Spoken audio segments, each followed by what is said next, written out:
Hey budgeteers, this weekend I ran a half marathon, and while I was running it, I really thought about all of you. In fact, I thought about every one of us as I was driving up into the canyon where the race started. And as I was thinking about it, I realized that finance and budgeting relates really well to training and building up for a half marathon. And here's why. First of all, when you train for a half marathon, you have to put a lot of effort into it. And you can choose how much you want to train. You can train 1% up to 100%, or 0%, I guess, as well. And budgeting is the same way. When you're going to save up for something, you can save 1%, 0%, 100%.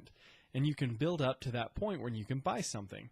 Now, looking at both of those scenarios, as I was training for my half marathon, I realized I didn't feel quite ready. I was going into it and I didn't feel like I was going to do my best.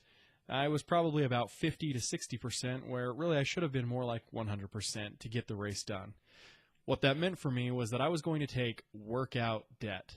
And after I ran my race, I was going to feel it in my knees, I was going to feel it in my shins, I was going to feel it in my calves because I just wasn't quite ready for what was to come. And sure enough, that's what happened. So I ran the race, did a great job, but at the end of the day, I know I could have done more. Personal finance is exactly the same. As all of us are budgeting, we have options, we have choices, we are saving up for certain things. You might decide that it's time to save up for a vacation now. And you start to put your money away. You put it away in increments of $100 per month or $200 per month, whatever you decide. And all of a sudden, the great vacation appears, and you don't have all of it ready. So what do? We take out debt. We decide that it's time to finance some of that and to pay for cash for some of that, and we put it together and we're able to go. Now, that can work out, and I'm not saying anything against that. As a lot of you know, I do use debt, and I use that as an instrument to help my life and push it forward. Not everybody agrees with that, but that's my own personal philosophy. However, the more debt you have in that scenario, the more risk you also place on yourself. While running a half marathon, if you haven't trained at all, you run much bigger risk that something really bad might happen to you. Your knees could buckle and you could fall or break your leg, or something really bad could happen. Now, on the flip side of that, if you don't save up any money and you just decide to buy an entire vacation on a credit card, then you're more likely to fall into further traps to the point where it's much harder to get past that. So with that being said, the more you can prepare, the better off you will be.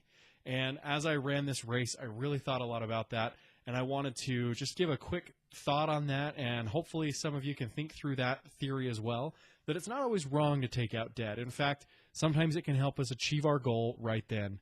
But when we do that, we do take out both a physical debt of money, we also take out an emotional debt. And when you're running a race, that emotional debt is felt as you hit that mile marker that you're not ready for.